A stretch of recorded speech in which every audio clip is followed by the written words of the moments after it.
of a series of seminars run by the Family Justice Council looking at adoption in the 21st century. I'm going to deal with some housekeeping first, and then you can see our three illustrious speakers are on the screen in front of you. Just some housekeeping first. As I keep repeating, could I just ask that everyone who's not speaking or taking part keeps their cameras off and remains on mute for the internet. The seminar is being video recorded, and the recording will be published on the FJC website shortly. So you don't want to be seen having your cup of tea and your biscuit on the screen for the Family Justice Council. Delegates are welcome to tweet about the event using the hashtag FJC events. Just a little bit of background about these seminars. The idea of this topic was devised in 2019, which for many of us now seems like a lifetime away, when we were going to have a conference in Bristol for the day as a Family Justice Council event looking at various aspects in relation to adoption. Obviously, events overtook, and we had to postpone the conference in March and have had to postpone it twice since then as a result of the ongoing COVID-19 pandemic. It was then decided that we would split it up and have a series of seminars that we have today, tomorrow, and the next day, leading up to the Bridget Lindley Memorial Lecture, which is being given by Baroness Hale of Richmond on Thursday, which will be looking at the way our notions of family have been transformed over the last 3 decades. Dealing with today, we're looking at adoption in other jurisdictions. We have 3 excellent speakers, if I may say so, which I'm just going to give a very brief introduction. Firstly, Brian Sloan. Dr. Brian Sloan is a fellow in law at Robinson College, Cambridge, where he teaches family law, land law, and equity. He's written on a wide range of topics within child law, and his work on adoption has been cited with approval by the President of the Supreme Court in Re B and by the Irish Department of Children and Youth Affairs in their report on open adoption. And he's recently co-edited a special issue of the International Journal of Children's Rights on Article 5 of the UN Convention on the Rights of the Child. He is our first speaker, and will be looking at Ireland and the wider common law world from the perspective of the approach to adoption in England and Wales. Our second speaker is Professor Julie Selwyn, who is the Professor of Education and Adoption at the Rees Centre in the Department of Education at the University of Oxford. She too has published widely on children's social care, including Beyond the Adoption Order, a study of disruption, and pathways to permanence for minority ethnic children. She provides advice to many agencies and speaks regularly on adoption at national and international conferences. She was rightly awarded a CBE for services to adopted children and children in care in 2015. And is currently working on an evaluation of the regionalisation of adoption agencies and also further work with Coram Voice. Our final speaker is Judge Annie Højmark, who is the Chief Judge of Svendborg City Court in Denmark. She studied law at the University of Copenhagen and graduated in 1982. She was first appointed a judge in January 2008, and since May 2014 has been Chief Judge at the City Court of Svendborg, one of Denmark's 24 city courts. She sits as a judge in family cases and works in both private and public law. Over the last 3 years, she's worked tirelessly on family law reform in Denmark and has developed close contacts with various organisations involved in the well-being of children. She is also ahead as always, but an hour ahead of us at the moment because, of course, she's joining us from Denmark. So we've had to do some conversion of timings. So I'd like to invite those delegates that are here to be able to put their questions, if they have any, in the side chat bar during the event. And others can also like any questions posted by others. These will be monitored during the talks, and then we will have a plenary session at the end. So the plan is for the next hour and a half, just under that, is each speaker will speak for 20 minutes, and then we will have about 25 minutes at the end to be able to pick in relation to questions and answers. So without further ado, can I just do another reminder of those who've joined after we've started? Can you please take down your video cameras? Otherwise we have you up on the screen in front of us. And we want to be able to start with our first speaker, who's going to be Brian Sloan, Dr. Brian Sloan, and I'm going to ask for everybody else, including me, to take down their cameras so that Brian will be on the screen. Thank you very much, Brian.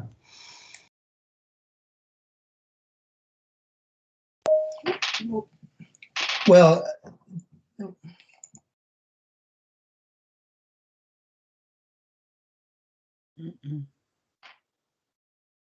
thank you very much. It's a great pleasure to be here, and hopefully you can hear me okay. I suppose it's a particular pleasure of mine to be in such illustrious company, and also it seems particularly appropriate that Lady Hale should have a warm-up act lasting several days, and that I should be at the very beginning of it. Today, my brief has been to talk to you about adoption in Ireland and the broader common law world. Obviously, there's no way I can possibly cover anything like the whole common law world in the brief time that I have available, but I'm hoping that I'll be able to tell you something useful about Ireland, but also to give you the benefit of some of my more recent research, which I was conducting in Hong Kong and in the US before the pandemic took its hold. So adoption has had a very difficult and controversial history in Ireland, as many of you will know, involved delayed formal introduction of adoption until 1952, extreme secrecy, cruel treatment of unmarried mothers and children in homes, and mothers pressured to agree to the child's adoption. Many of you will know that the Mother and Baby Homes Commission of Investigation has recently reported, but I think the fallout from that will carry on for some time to come. But I think, as we'll see, the historical attitudes to adoption took quite a long time to subside and still have an impact today. And we can see to some extent similar trends in Australia.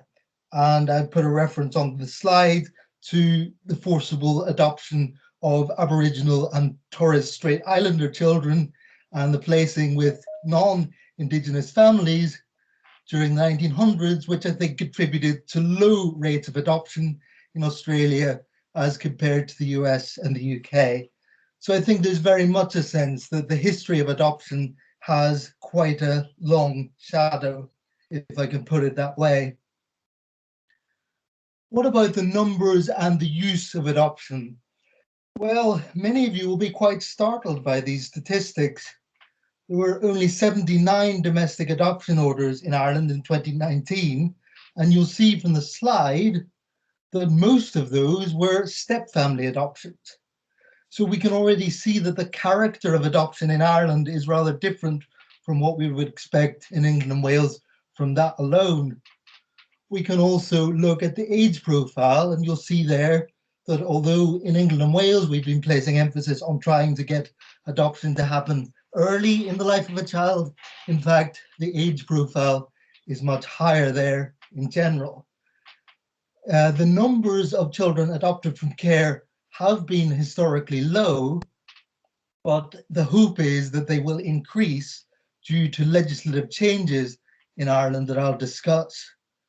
And we can see there from Neri and Ower's work that the relationship between foster care and adoption does vary throughout the common law world. What about the notion of who can be adopted?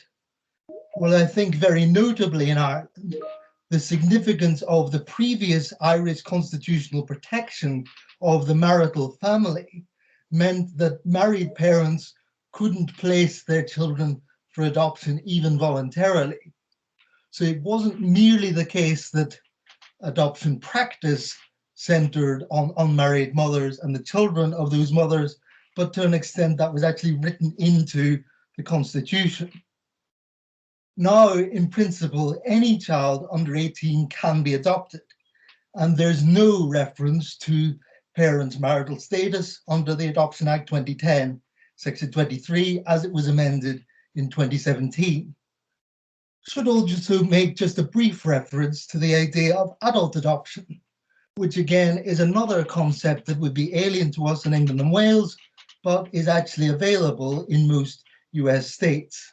And it's often a mechanism for formalizing existing relationships.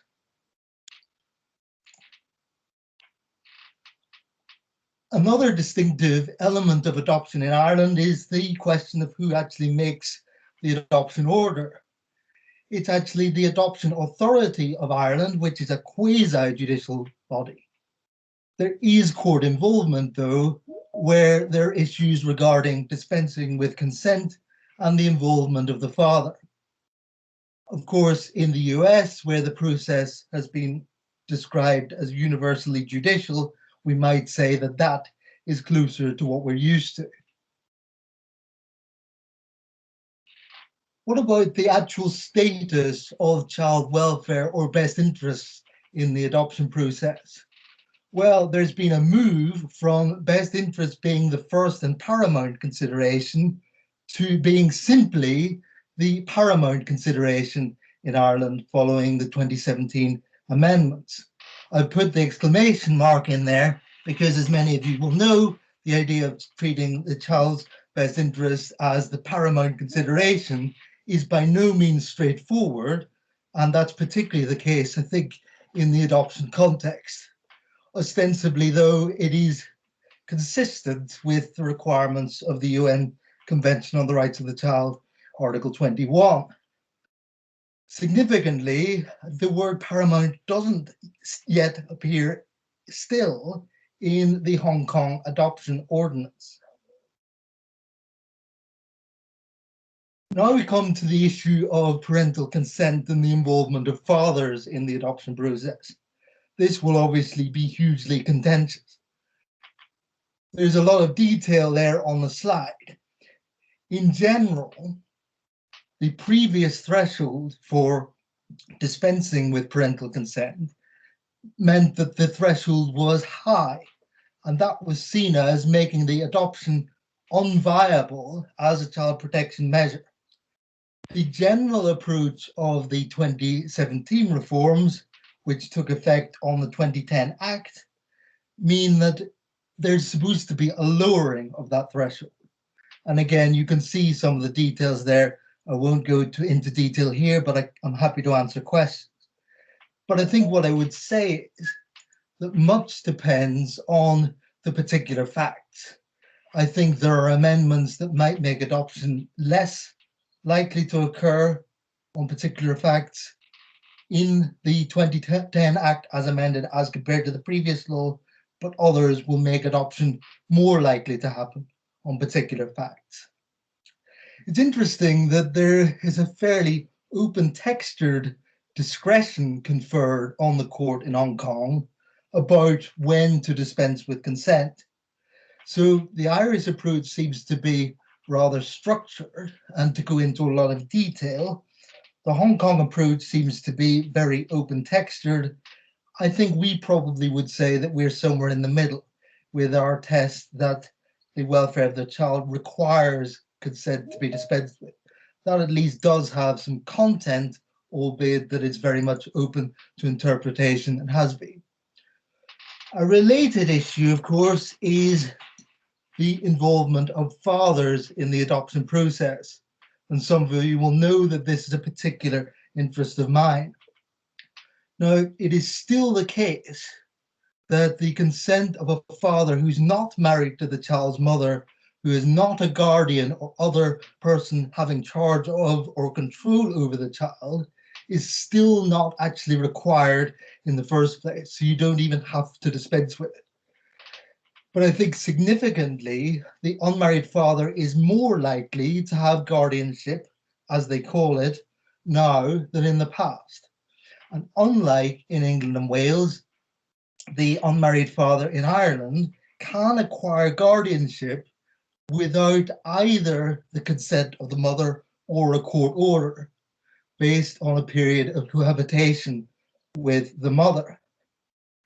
It's also the case that even where a father doesn't have guardianship, which again is the Irish term for parental responsibility, there is a basic duty to take such steps as are reasonably practicable to ensure that every relevant non-guardian of the child is consulted in relation to the adoption, except in limited circumstances.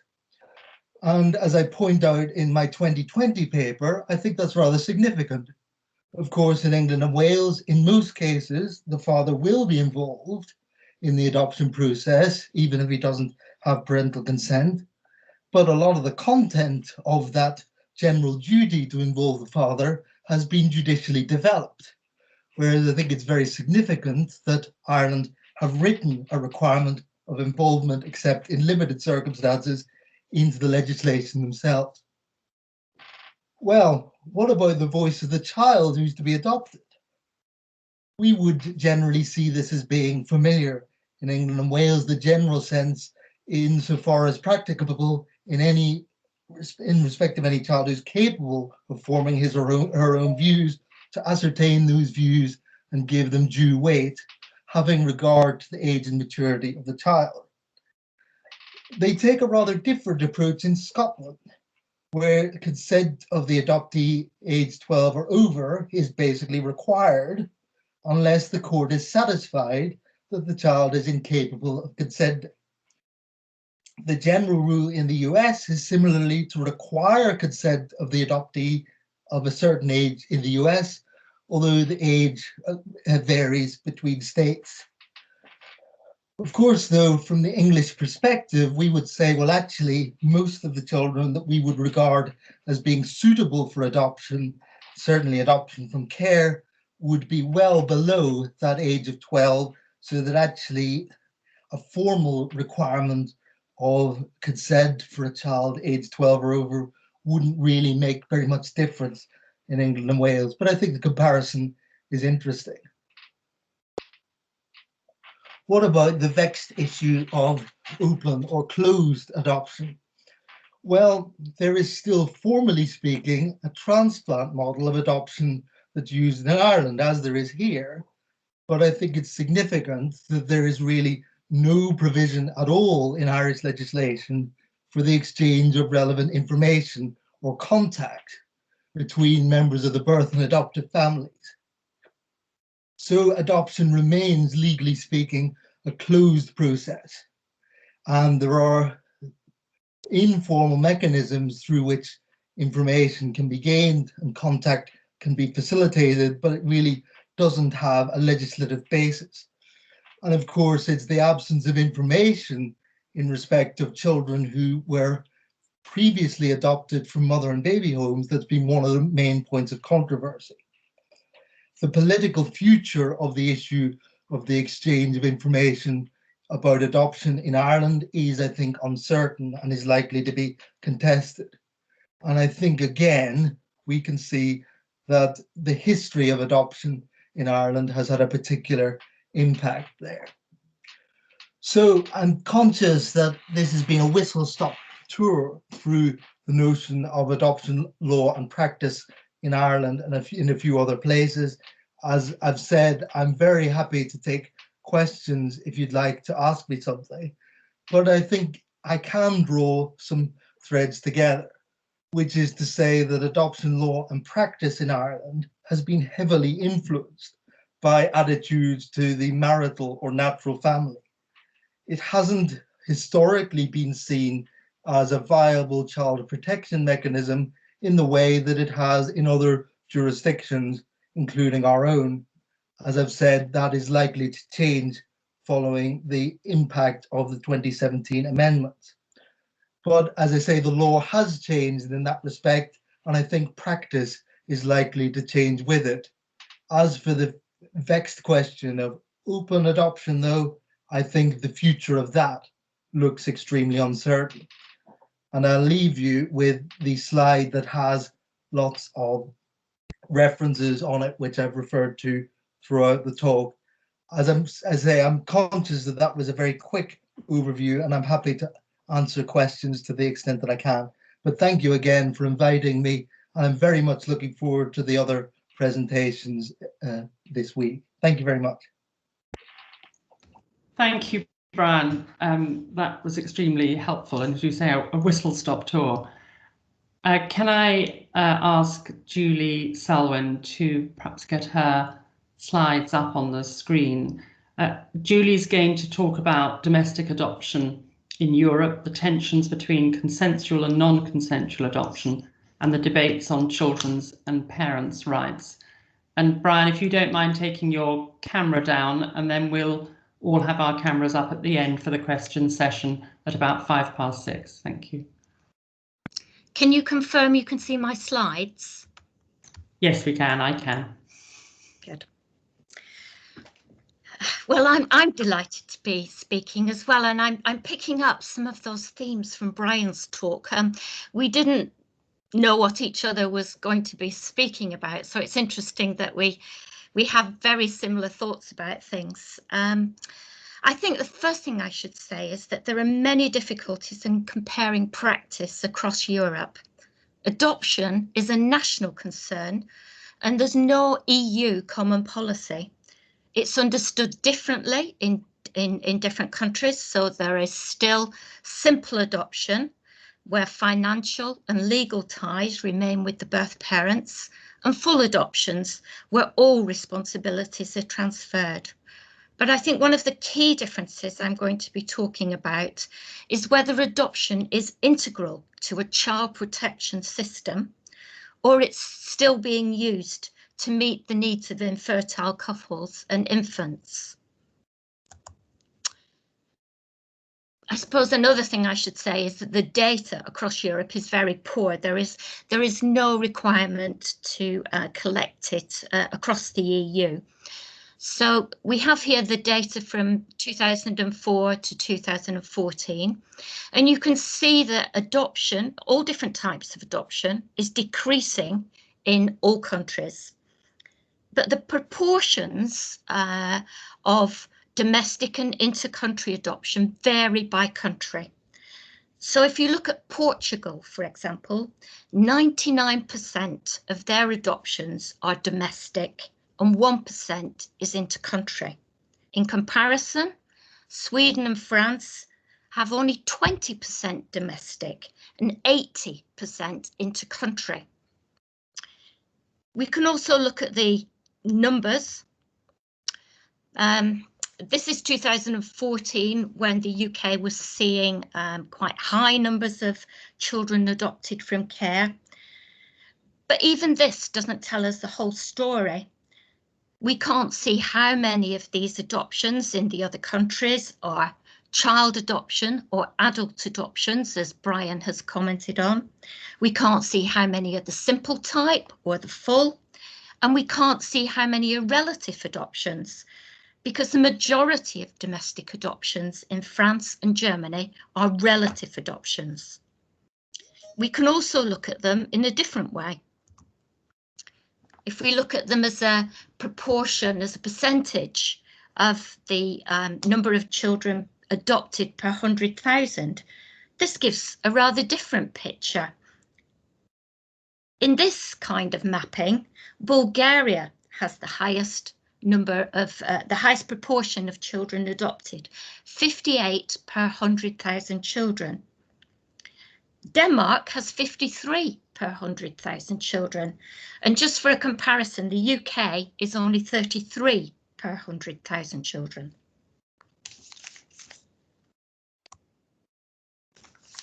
As Brian has alluded to, there are also big variations in practice. So who can adopt? Well, in 13 countries, same-sex adopters are allowed. In Norway, only a foster carer is allowed to adopt a child from the care system. In 15 countries, you have to be married. In other countries, the age differs. So you've got to be no older than 42 in Sweden to adopt a child, but it ranges between about 40 and 60. And some of that variation is to do with the supply of children, the aim of adoption, and which children are being adopted. So again, in some countries, it's thought that certain children are unadoptable. Sibling groups in some countries are not thought to be suitable for adoption, or disabled children. Again, those are things that are quite foreign to our sort of ideas of finding the right placement for children in our care system. Brian also talked about the age at which children have to give consent, ranges across Europe, and in Norway, from the age of 7, you have to be given the opportunity and have to consent from 12. Access to records varies greatly from the age of 16 to 25. And I'm going to come on in a short while to some of the issues when anonymous births are taken into account, where children have no right to any information about their identity and their birth parents. So in all the countries, we see this, the debates and the arguments are going backwards and forwards about the rights of the child being balanced against the rights of the parents, and the right to life against the right to identity. And I'm going to look at that in 2 particular areas: anonymous births and confidential adoptions, and adoptions without consent. I'm sorry, my slides are no longer moving.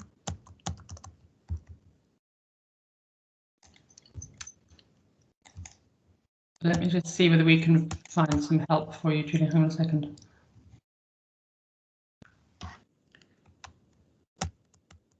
There they go. Sorry. Sorry, they just stopped moving for a moment. So, anonymous births. I don't know how many people are familiar with the concept of baby hatches. These are boxes that a mother can leave her child in, her baby in, and abandon the baby in a place where they know somebody is going to find the baby. So these baby hatches are attached to police stations, fire stations, hospitals. Germany currently has 100 of these baby hatches, although their constitution states that all citizens have a right to know their origins. The growth of baby hatches across Europe, they're appearing particularly in Eastern Europe, but they're also in the Netherlands and other countries, has led to the UN expressing concern. The UN has expressed concern on several grounds. Firstly, it gives relatives no chance to offer the opportunity to care for the infants. And secondly, there's concerns that men and relatives are actually taking these infants away from the mothers and placing them in the baby hatches without the mother's consent, because it's done anonymously. And of course, there is no identifying information left. So in many countries, these baby hatches are increasing. So the debates are about the rights of the mother. Does the mother have the ultimate veto to say, I want to leave my child, I want to have an anonymous, leave my child somewhere in either a baby hatch, or I'm going to talk about the anonymous births in a minute, and the child's right to know their identity. And as Brian was talking about, the rights of fathers and the extended family to be informed of the birth. So confidential births, that's something else we don't see in the UK. It's an historic practice. It's now available in about 1/3 of European countries, and was introduced in Germany in 2017 because of these concerns about the baby hatches. Now, in these confidential births, a mother can go into hospital anonymously and give birth in a safe environment, so they have good medical care and postnatal care after the birth. But in France, they don't have to say who they are. They can put an X on the birth certificate. In Germany, they have to leave identifying information in the hospital which the child is able to access from the age of 16. But it's still anonymised data.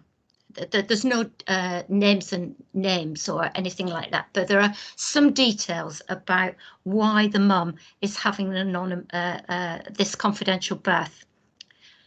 Confidential births are now in a third of European countries. So again, that's something that's on the increase. But the rights of children in this are more clearly protected in some countries than others. And I just wanted to highlight these 3 English cases, which you might be familiar with, where the mum concealed her pregnancy for various reasons, for rape, for not wanting a child, and the decisions that have been made in the court. Coming from a social work background, rather than a legal background, I find the cases interesting because as a social worker, I see it as a social work practice issue about ensuring that the mum had good counselling and access to good legal advice. But these cases seem to be appearing more in the courts now. And there are issues about delay for the child. How long should these appeals go backwards and forwards? And do mums still have the right to be able to say, I don't want to reveal who the father is? Should mothers have that right? There are also adoptions without consent. So, as you may remember, the Pettit Committee was set up because of the concerns that particularly Eastern European children were being admitted into care in England and then being adopted without consent. That committee looked at the issue and found that the UK was certainly within all the European legislation and human rights legislation. But again, we've got very little detail, and I just wanted to draw people's attention to the difficulties of trying to compare UK practice with practice elsewhere. So unlike the UK, all parental responsibility can be removed during care proceedings, and therefore consent's not needed. It's not needed for an anonymous birth or those hatches, and if parents' whereabouts are unknown, consent's just assumed. The committee also identified 3 mechanisms. So there's something called lack of parental interest, and that really varies by country. So in Portugal, for example, if a parent has not visited a child or not shown any interest, a lack of contact for only 3 months, consent can be removed. There's also parental misconduct, so things like abuse and neglect. And obviously, a few countries also have if the child's best interest demands it.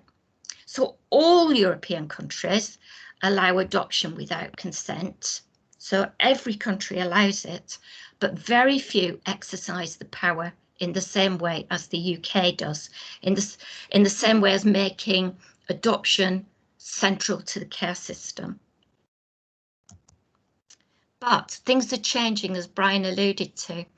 I think the focus on permanence and the evidence on children's needs for stability have challenged that dominance of reunification with the family, sometimes as in what's perceived at all costs, the dominance of the blood tie. And I wanted to look at Norway as an example of this. There was an expert report that said we need to focus on relationships, not blood ties. And the law began to change. It was made possible for adoption from the care system, but only by the child's foster carers, with open adoption introduced in 2010. But judgments have been going in both directions. In one case, the child's right for permanence was prioritised over the mother's Article 8 rights in a major case. But in another case, it went the opposite way. with the father's rights prioritised. And this was a father who'd never lived with the child and who was seeing the child on 4 contact visits a year. So there's been very different interpretations of the best interest principle, which led really to a major case in Norway, which is this Strand-Loben case, where the mum asked for an abortion at 6 months, the child was born, the mum entered a mother and baby unit, but there were lots of concerns because the mum wasn't caring well for the child, and the child was placed with foster parents, care order made, multiple appeals backwards and forwards. But by the time the boy was 3, the foster parents asked to adopt, and the decision's upheld and the child's adopted. Then the mum starts to lodge further appeals on behalf of herself and the boy under her human rights. And in this final Grand Chamber judgment, the majority concluded that there had been a violation of the mum's Article 8 rights, but it was based on the procedural irregularities rather than adoption itself. There were 3 dissenting judges, and there's lots published on this case, and it was very high profile because the mum was using social media in her case. So she had the boy next to her on social media videos appealing to the general population that this adoption had been unfair. So although the Grand Chamber judgment was in her favour, the adoption order remained in place. However, there was a public backlash against it, and there was a reliance in the original hearing on outdated evidence. So there was no updated assessment at the time of the adoption, and the child was 10 but was still unrepresented in the case, and his interests were assumed to be the same as his mother's. So this is just I'm not going to read all this out because of lack of time, but the judgment was it's high time for the court to reconsider its approach regarding the issue of assuming that the natural parent is going to act on behalf of the child.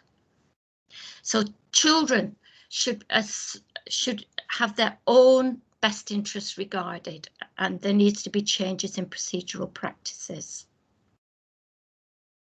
So, adoption remains a controversial option. It's very difficult to make comparisons. We're not comparing like with like. The welfare systems are very different. So, for example, I've talked about Portugal a little, which uses many adoptions from the care system, but they only have 4% of children in foster care. Most of the children are still in big institutional, religious institutions. EU countries have legislation in place for domestic adoptions with and without consent, but they're infrequently used. The pressures to change are coming from many of the Swedish studies on the long-term outcomes for children who remain in the care system, where irrespective of the social policy or the welfare system, care leavers have poor outcomes across Europe. Thank you. Very much, Julie. I'll just let you take your PowerPoint down. They just keep getting stuck. Well, what you've done is you've been able to use lots of applauses that have been going across your PowerPoint on the new MS Teams clapping thing. Can you take it down? There we are. All right. Thank you very much indeed. Can I just ask everyone to take down their screens, please? Can they take down their video cameras? Thank you very much indeed. Now, the last speaker is Annie Højmark, who's going to talk about the Danish adoption system, how it works, the role of the judge, and the dilemmas and non-consensual adoptions. So, Annie, should we get your... Thank you. Yeah, thank you. And I want to start with thanking the Family Justice Council for inviting me.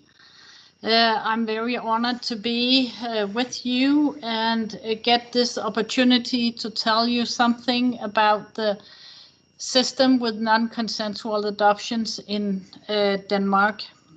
And to the participants, I want to thank you for your time. And you might have to excuse my language because I don't speak that very often about this field, which is not a daily thing for me. But I will try and get you through the non-consensual adoptions of Denmark, which is a topic I have chosen.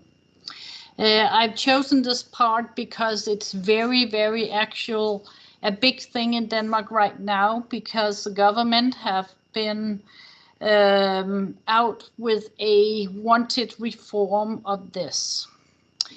When children are domestically adopted in Denmark, many of them come from the children at risk, the children that are in care orders. And I wanted to show you how many children and young people that are placed in care order in Denmark. As you can see, the numbers are decreasing. We have in 2019, 13,600 children and young people that were placed in care. And almost 20% of those were placed without consent. Most of them, I think, are placed in foster families, and some of them are placed in institutions, but most are placed in foster care. The local authorities in the municipalities, they have to pay for this. And even that the numbers of children and young people placed in cares are decreasing, the costs are increasing. As you can see, from Danish kroner 4.9 billion to 6.0 billion from 15 to 2019. And if you want to get that in English pounds or British pounds, you should divide with 10, around 10. The numbers of adoptions without consent in Denmark is, as you can see, very low. We only see a very few non-consensual adoption cases in Denmark, and I think from a political view, that is a problem. And as you can see, from 16 and up, it is increasing in numbers. And to the right, I have put up how many of the children are placed with non-foster families. What has been the most common is that the children are placed in foster families that later on wants to adopt them. I don't have the age of the adopted children here, and we have very few statistics on this, so it has been quite hard to find these. And if I look one place, I get some numbers, and if I look in another official statistics, I get other numbers. But this is my best guess or my best counts. The candidates for adoption is the children at risk. And every year, between 180 and 200 children are placed in care before their first birthday. The government have announced that they want more children to be placed in care and to be adopted. And that has been kind of a controversial way to put it. But as the minister said, children only have one childhood, and it's a change of policy that they want the law to be in a way that children should be adopted at an earlier age. Of the smaller children, we have the vast majority of them are placed in foster family, and they are placed very shortly after birth, some of them right after birth. And 57 are placed with parental consent, as you can see, and 30% are following a decision made by the Municipal Children and Youth Committee. I will tell you a little later about what that is. And then we have 13% of emergency placements decided by the chairman of the Children and Youth Committee. And that is when you can only have an emergency placement if there's a risk that the parents will go in hide with the child, or it's a something has happened, maybe a domestic violence case or something like that, where it's really a risk for the child to stay with the birth parents, and then we make an emergency decision. The way that the adoption order or the adoption decision is made is that the Municipal Social Services Department makes a recommendation, and it's a written recommendation, and it's worked very thoroughly through a period of time. The social services have made it as an expert recommendation of placement or expert recommendation of adoption. And in that expert recommendation, they have focused on the child, they have focused on the family as a whole, and they have focused on the network. If they can make a placement, a caretaking order for the relatives, they have to look into if that's a possibility, and maybe even adopt the child to some from its close family. The child's opinion on the placement or the caretaking order or contact with the parents should always be looked into. So it's a legal thing that they have to, in this expert recommendation, they have to make their best effort to put in the child's perspective. They have to talk to the child, look at the child, visit the child in order to look into the child's perspective. When there is a meeting in this committee, as you can see, they meet, and when there is a meeting, the parents participate, and they have legal representation as a lawyer that is free for the parents. The child, if we have an adoption order, the child is represented by its own lawyer. So as we heard before with Brian, or was it Julie, here the parents, the birth parents, they don't represent the perspective of the child.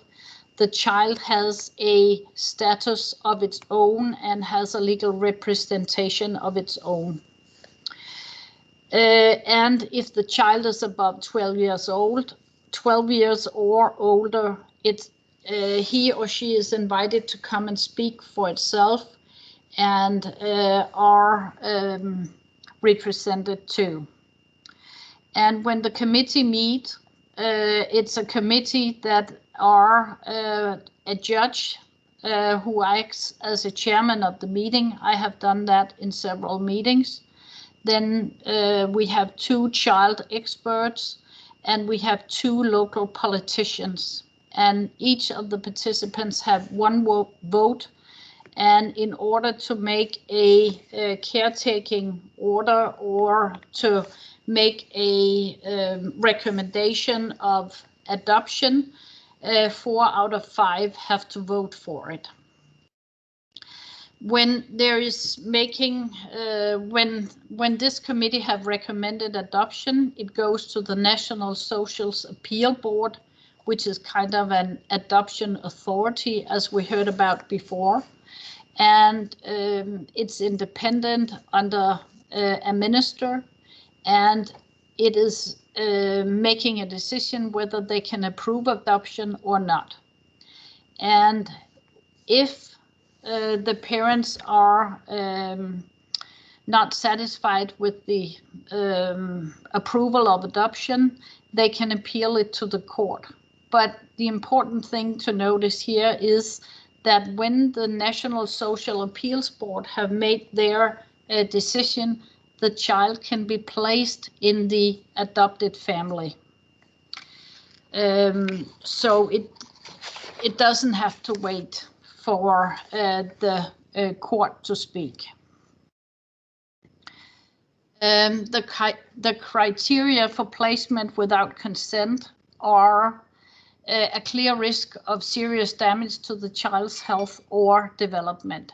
It's the same criteria that we use when we make a placement order.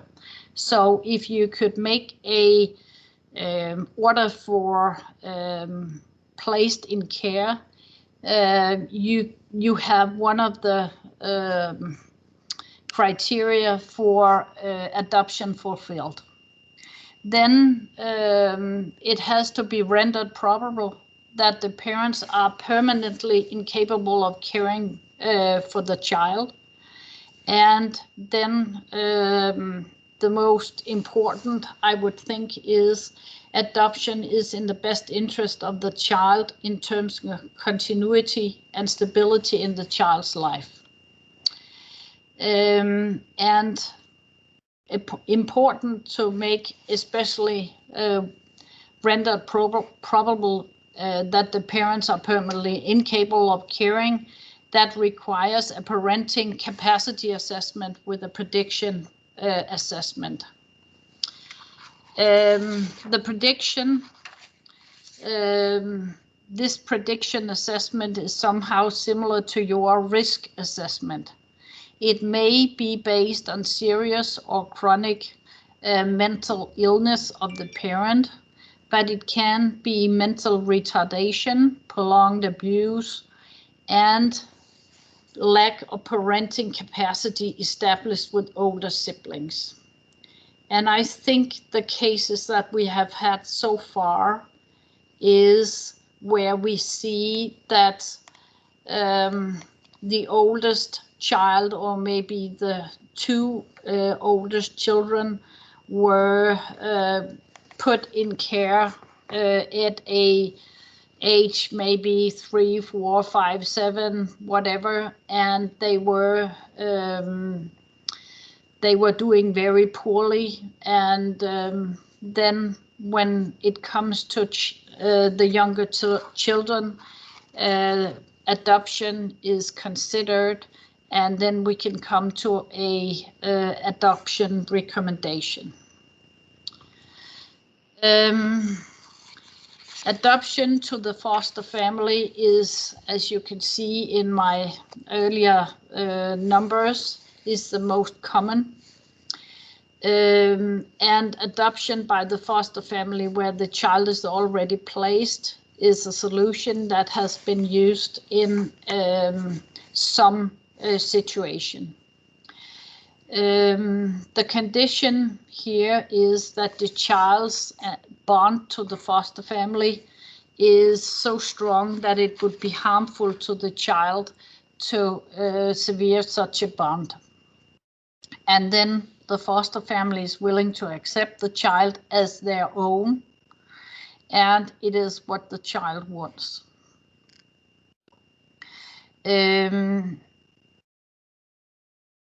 Before the Minister of Social Service went out and introduced the new reform in Denmark, she had talked to quite a few former children that had been formerly placed in care, and all of them said that they strongly wanted to be part of a family. They wanted to be a full member of the family, and that really meant something to them. They have expressed very clearly that they wanted to be part of a real family and not just be a foster child. The Danish government's new 2021 initiative is called Children First. And the headline is a safer home for children and more rights for at-risk children. And it's very true that the headline also is a family that is not only on loan, and that comes from the youngsters that they have talked to. These young adults that had been formerly placed in families, they could all tell stories about being moved from one place to another, from one foster family to another. All these moves of these children from one place to another happened without their consent. It happened often even without an explanation to the child, why is this needed? And on its way, this child or a given child lost its history of their own childhood. When you have moved several times as a young child, there are only left a few photos. No continuation is left, and you lose the relationship to the ones that have pieces of your own story. These young adults told stories about being a young adult without a family network to celebrate your high school graduation, to help you move into your first apartment or put up your shelves or collect your first IKEA furniture. So the ambition of the government is to give the children a safe home for the rest of their childhood. And then they have done it with relaxation of requirements for adoption without consent. And I have to say, this is just a proposal so far. It's not been enacted yet. And more children must be given a new family from the outset. So they want infant adoptions. Adoption must be used more.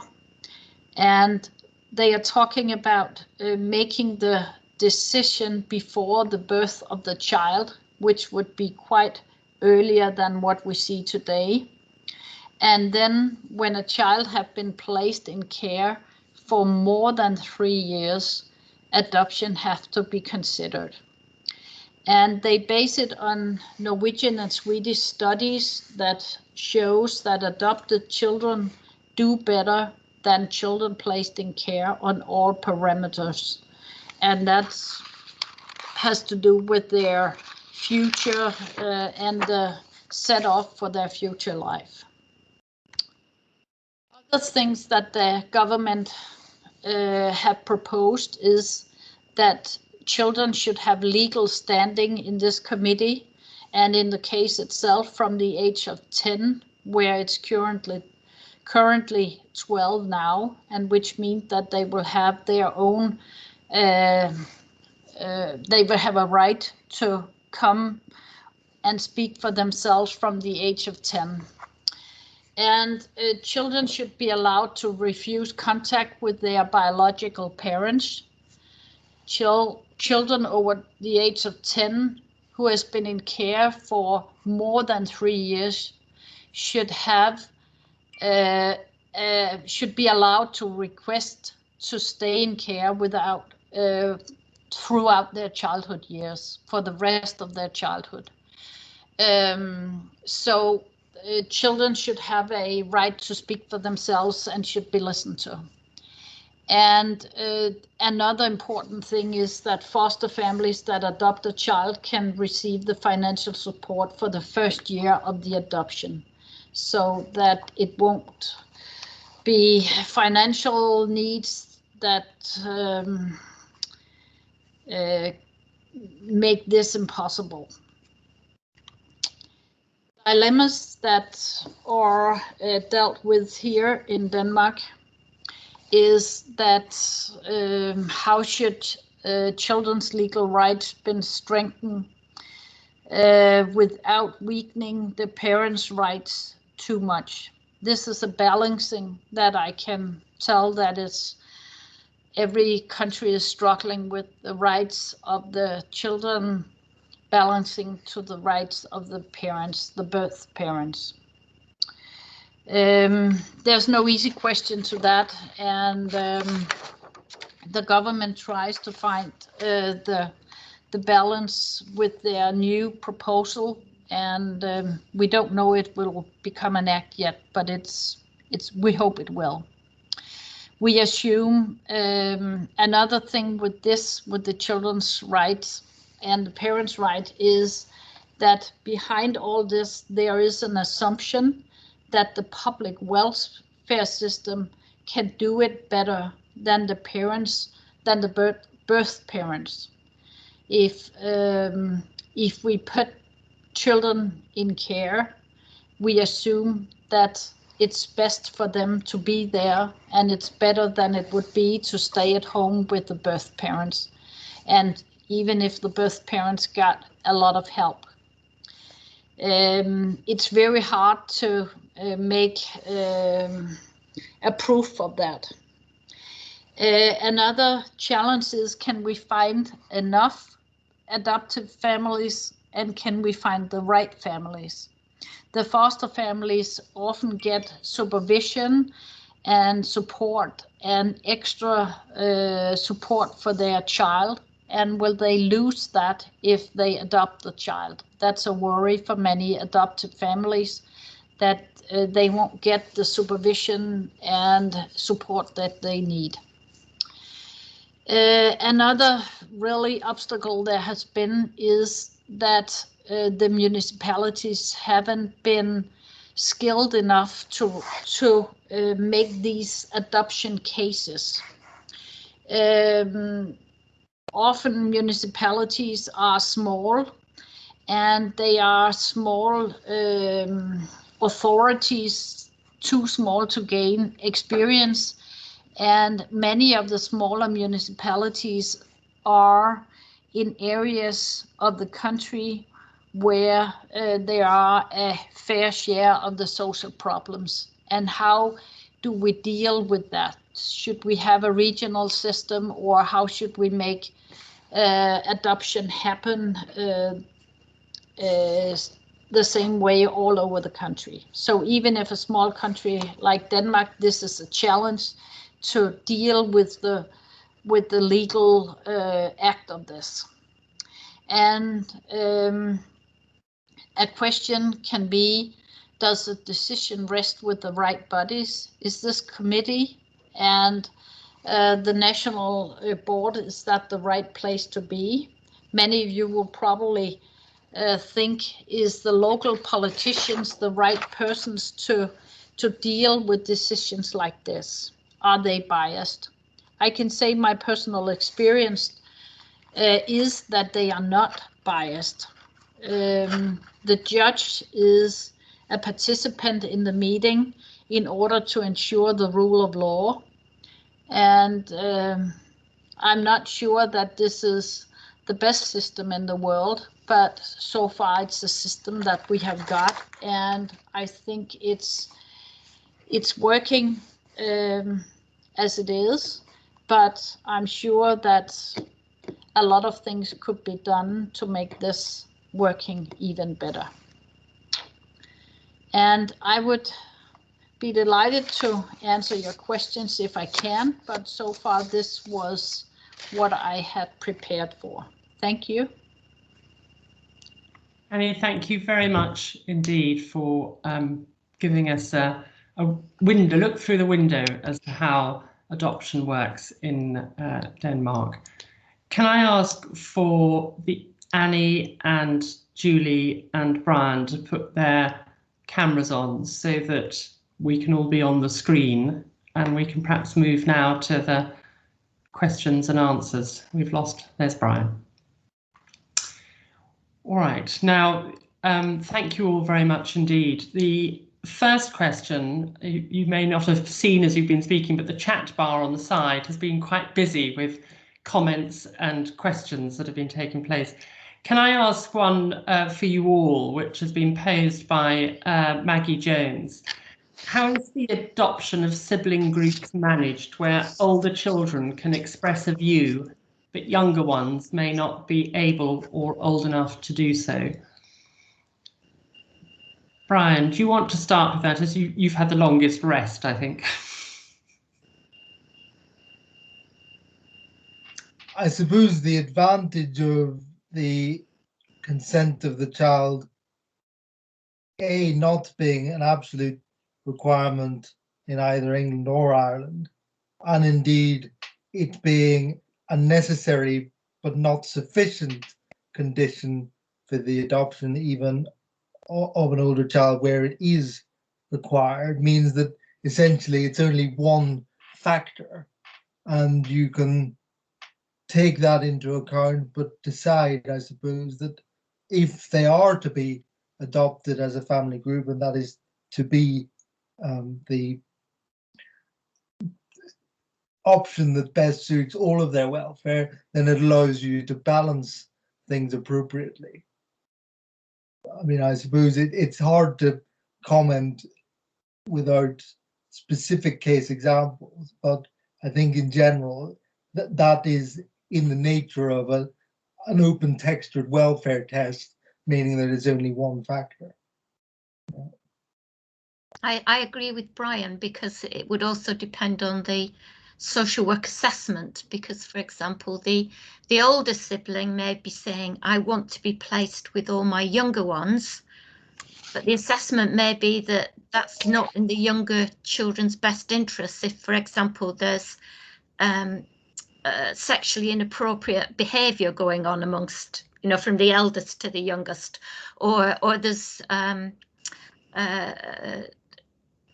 or one child is being scapegoated in that family group. So I agree with Brian, it's a balance, but generally we would want siblings to be placed together.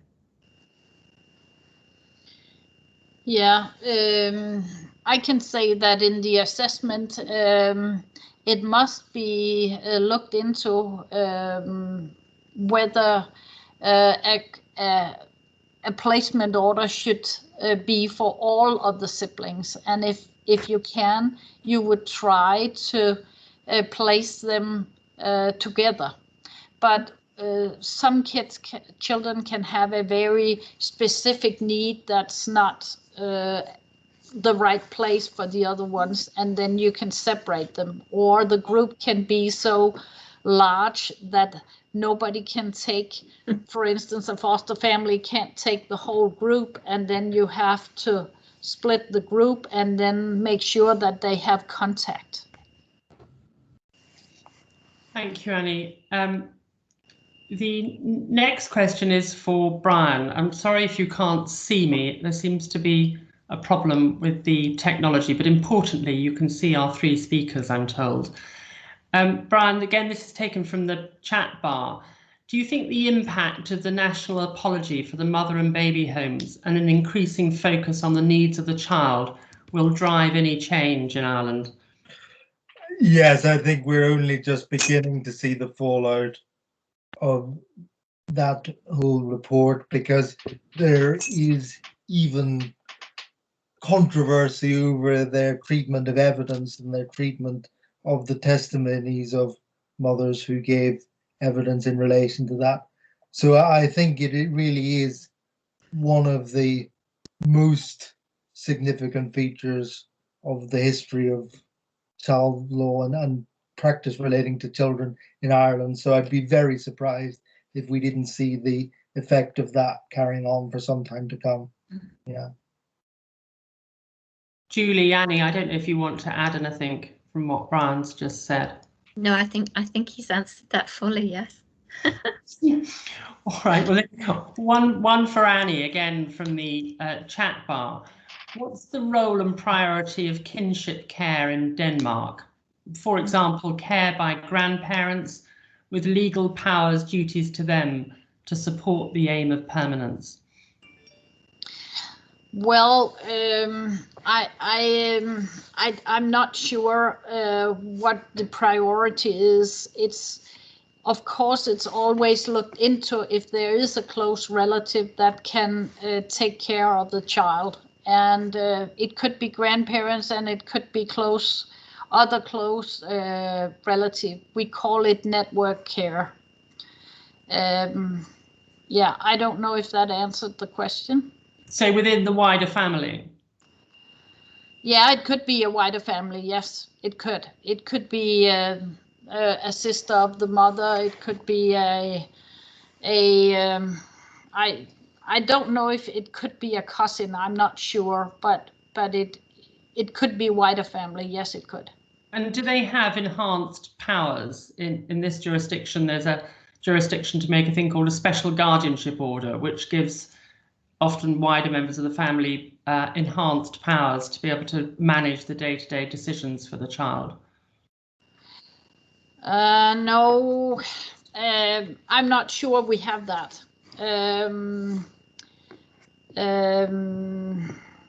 No, I'm not sure.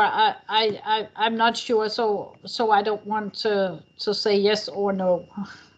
All right, Annie, I'm not just picking on you, I promise, but there's just one question just come in on the chat bar, and then I'll come to Julie from the president of the family division, which says, in Denmark, if the parents do not agree with adoption, how long does a contested hearing before the committee last? And if the parents deny that, are they harming the child? How are the contested issues of fact determined? So, well, I can tell you that a committee meeting that lasts for about 2 hours, maybe, yeah, that's it. And then the meeting in the national committee, the national committee where they have the next step, I guess that's a meeting of 2 or 3 hours. And it's not hearings like you have for 20, 30 days about this question. It's all written down, and it's not proof. You don't proof it in the meeting. You just have a short meeting. So what takes the time is the assessment period. It's not the meeting itself. And as I said, when adoption is recommended, you can place the child with the adopted family. So it's not delayed by the court procedure. so it's placed before the procedure, the child can be placed before the procedure starts, or? Yeah, before the court procedure starts, yes. Julie, a question. Sorry, I wanted to ask a question about that. So if the parents are contesting the facts of the case, where does that happen? Well, they have to contest the fact while the assessment is done. And one of the things that are often part of the committee material is all the letters about worrying. I'm sorry, I don't have the right word for that, but if you as a professional, a teacher or a neighbor are thinking that a child is at risk, you have an obligation to tell the social services. And all these letters of concern, they are part of the written statements. And of course the parents can comment it, but it doesn't have to be proved because it's there.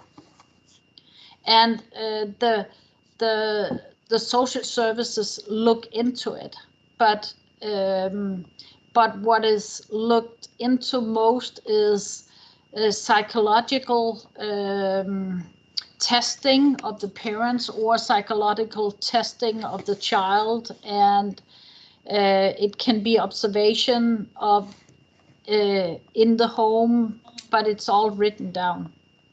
And we have read it before we enter the meeting. It sounds very different than I can feel audible gasps. Yes. Will be attending this meeting. It's very different cultures. All right. Yep. Julie, in countries where adoption is not regarded as part of child protection policy armoury, how can permanency be achieved for children whose parents are hopeless? Yes. Well, I think that's part of the debate that's going on across Europe because of the evidence from Sweden and some of the other Nordic countries about the much better outcomes for adopted children in comparison with those in long-term foster care. From our other research here on the subjective well-being of children in care seem to do pretty well, really. It's when they reach 18 and leave care that cliff edge of care happens, and they haven't got, those adults around to support them. My children now are all grown up. They're all in their late 20s, early 30s, but they still need me as a mum. It's amazing how often they still ring me up for things on a whole range of issues. And you don't stop being a parent just because your child is now an adult. I see June Thorburn's written in the chat that adoption isn't a magic answer. No, it's not. It's the right answer for some children, and we need to think as well about how we improve the whole care system, and particularly for care leavers who entered care later and where adoption has never been an option for them. Brian, I should just say as well that the outcomes for care leavers are the same across the world. Irrespective of which country we're talking about, there are poor outcomes for care leavers. Brian, do you want to add anything in relation to that? Hang on, you're on mute. No, sorry, I'm happy with Julie's answer to that. I think that was a very comprehensive answer, and the issues obviously are the same across multiple jurisdictions. Yeah. And Annie, what about you? Is there anything that you want to say from the Danish? Well, that exactly what Julie said was what I tried to illustrate. And in Denmark, we talk about right now about how can we give this foster care children after care when they turn 18. How can we kind of help them so the foster family can still be there as they are caretakers, even the child has grown up and become an adult. And that was the thing about being, have a family that can celebrate you, help you, drive you, let you use the car, this and that. Yes. And be a grandparent for the next generation. Yes. And all the young adults that I have talked to and the government have talked to, that's exactly the thing that they really talk about. They want a family of their own. So not these paid for people that leave them when they turn 18. Annie, can I just ask a question from your perspective, and then I'll go to Julie and Brian on the wider perspective. How do you deal with continuing contact with the birth family after an adoption order has been made in Denmark? We have in the legal system, the act, it says that the birth parents can apply for getting a court order to have contact with the child after the adoption. But when you go behind the act, what it says is that this is made for children that have been in a foster family and mainly, not only, but mainly for children that been in a foster family and then is adopted by the foster family. And along the placement in the foster family, there has been a regular contact with the birth family. And why should this contact stop just because they are adopted? So in these cases, it's an option. But it's not as obvious if the children are adopted when they are infants or small children, that they don't have any recognition or memory of the birth family. And another thing is that you can get a court order so that you can keep contact with your, for instance, grandparents or others that have been close to the child when it grew up and were in foster care. So that's a possibility, but we don't have that many cases about it. But it came into law, I think it was in 2015. And I actually have a court case about it right now. And do you have any contacts of letterbox contact? I don't know if you know what I mean by that. Yeah, that can be part of it too. What I mean is physical contact, but you can make it as a letterbox or a FaceTime or whatever, email contact with the child. But I haven't seen any decisions about it, but there might be some. Thank you. And I don't know, Julie or Brian, with your wider angle in terms of other jurisdictions as to how contact with the birth family is dealt with in different jurisdictions in adoption context. Well, in most of Europe, there's very little contact because it's still working on a model of confidential adoptions, with children being found for infertile couples rather than the best family for the child, as in what we've just been speaking about in the Danish context and UK context. So there's most are still confidential, but that's not true right across the world, obviously, because in Australia, contact is mandated. In New South Wales, in Australia, you can't be adopted without mandated contact. Brian, have you got anything you want to say about this? No, just to emphasize that I expect that there will be significant developments in Ireland on this issue, but really they're coming from quite a long way behind in terms of statutory services of this sort. It all seems to be rather voluntary, and even the recommendations were made in 2019 on the issue are pretty light touch, as I said on my slide. So very much watch this space, but I think again it will feed into the history surrounding mother and baby homes. Perhaps just one final question before we wrap up with Julie and then with others to talk about your last sentence in your last slide, Julie, is you say, but pressures to change in terms of things. Can you just perhaps give a little bit more information about that rather enigmatic sentence?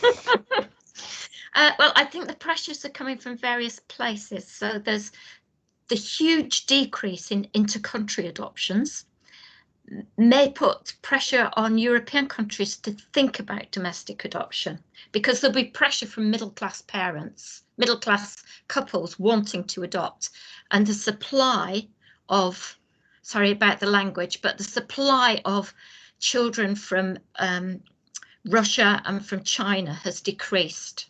So there'll be pressures domestically. There's the pressure from theory and from research about what's best for children, the need for stability and the better outcomes for adopted children.